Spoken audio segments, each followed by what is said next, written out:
your eyes, they all over me. Don't be shy. Assalamualaikum warahmatullahi wabarakatuh. Saya Nina Febriani, NIM 1813330000297. Saya dari kelas 6 PGSD A2 Unisnu Jepara. Di sini saya akan menjelaskan tentang artikel faktor keterlambatan berbicara pada anak usia 10 tahun. Tujuan dari penelitian ini adalah untuk mengetahui faktor-faktor keterlambatan berbicara anak pada usia 10 tahun. Penelitian ini menggunakan penelitian studi kasus dengan menggunakan metode observasi secara langsung kepada anak tersebut. Selanjutnya adalah masalah keterlambatan berbicara. Masalah keterlambatan berbicara merupakan salah satu penyebab gangguan perkembangan anak yang paling sering terjadi. Keterlambatan berbicara merupakan masalah yang cukup serius dan perlu penanganan segera. Anak usia dini sekitar umur 10-11 tahun telah melakukan aktivitas berbahasa, yakni mendengarkan dan juga berbicara. Dalam kehidupan sehari-hari, manusia tidak dapat melepas diri dari bahasa.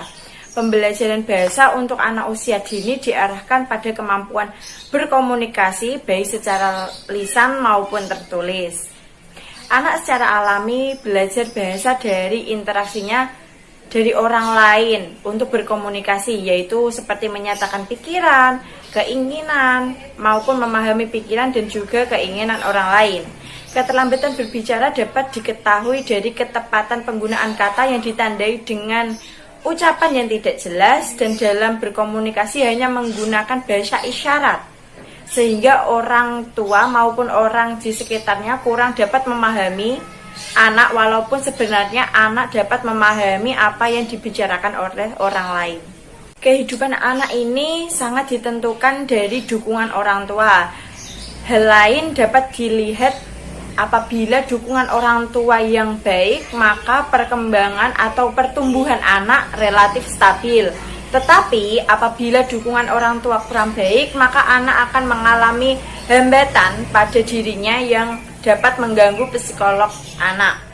Seperti contohnya adalah keterlambatan berbicara.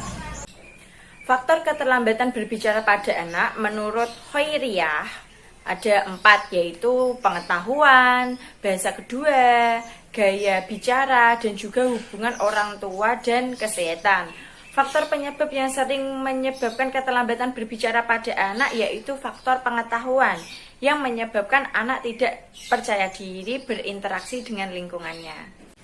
Selanjutnya, dari hasil penelitian yang sudah saya lakukan mengenai faktor-faktor keterlambatan berbicara pada anak tersebut, ada 4 faktor. Yang pertama adalah urutan anak. Di dalam hasil penelitian ini, anak tersebut adalah anak paling kecil atau anak bungsu dari 4 bersaudara. Anak yang lain lebih unggul daripada anak yang terakhir tersebut. Jadi perhatian orang tua ini lebih terarah pada anak nomor 1, 2, dan nomor 3. Yang 2 adalah faktor usia orang tua yang seharusnya sudah tidak boleh hamil, sehingga anak tersebut lahir dengan mempunyai kelainan. Yang ketiga adalah faktor lingkungan atau faktor masyarakat sekitar yang jarang berkomunikasi dengan anak tersebut, karena anak tersebut tidak diperbolehkan main keluar rumah tanpa orang tua. Yang terakhir, nomor 4 adalah karena ketidaktahuan orang tua, anak tersebut dianggap atau sering diperlakukan sewajarnya, yaitu dianggap hal yang biasa dan umum pada anak yang lainnya. Hambatan pada perkembangan berbicara ini nantinya tidak hanya dapat mempengaruhi penyesuaian sosial dan pribadi anak, tetapi juga dapat mempengaruhi penyesuaian akademis anak karena pentingnya fungsi perkembangan berbicara pada anak tersebut. Jadi untuk merangsang bicara anak, biasakan anak untuk mendengarkan cerita atau dongeng yang bisa diberikan orang tua kepada anak tersebut.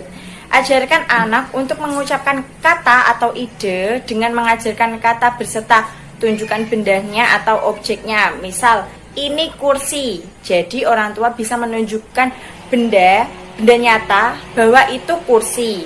Selanjutnya seperti meja atau yang lainnya. Cerita anak-anak adalah cerita yang menceritakan peristiwa dalam dunia anak, bertujuan untuk memberikan hiburan sekaligus sebagai pesan-pesan pendidik berupa prosa ataupun puisi kepada anak. Yang selanjutnya adalah solusi agar anak tidak mengalami keterlambatan berbicara. Kesibukan orang tua menjadikan anak kurang berkomunikasi dengan orang tua atau orang di sekitarnya. Komunikasi yang jarang diberikan kepada anak sehingga anak terlalu banyak diam dan kurang menguasai kosakata. Upaya yang harus dilakukan adalah orang tua harus bisa meluangkan waktu untuk anak tersebut, untuk menemani anak tersebut bermain, mengobrol, agar dapat menciptakan komunikasi antara orang tua dan juga anak. Apabila anak mengucapkan kata-kata yang salah atau kurang jelas, maka orang tua mampu membenarkan kata-kata tersebut. Bisa melalui gerakan tangan atau meminta anak untuk memperhatikan mulut orang tersebut saat berbicara. Dan juga sering-seringlah untuk meminta anak tersebut bercerita tentang kegiatan sehari-hari. Berikan persepsi setelah anak tersebut bercerita seperti ekspresi bahagia, sedih, tertawa maupun marah. Dengan begitu maka dari dini anak bisa merangsang proses belajar dan juga berbicara. Baik, terima kasih. Wassalamualaikum warahmatullahi wabarakatuh.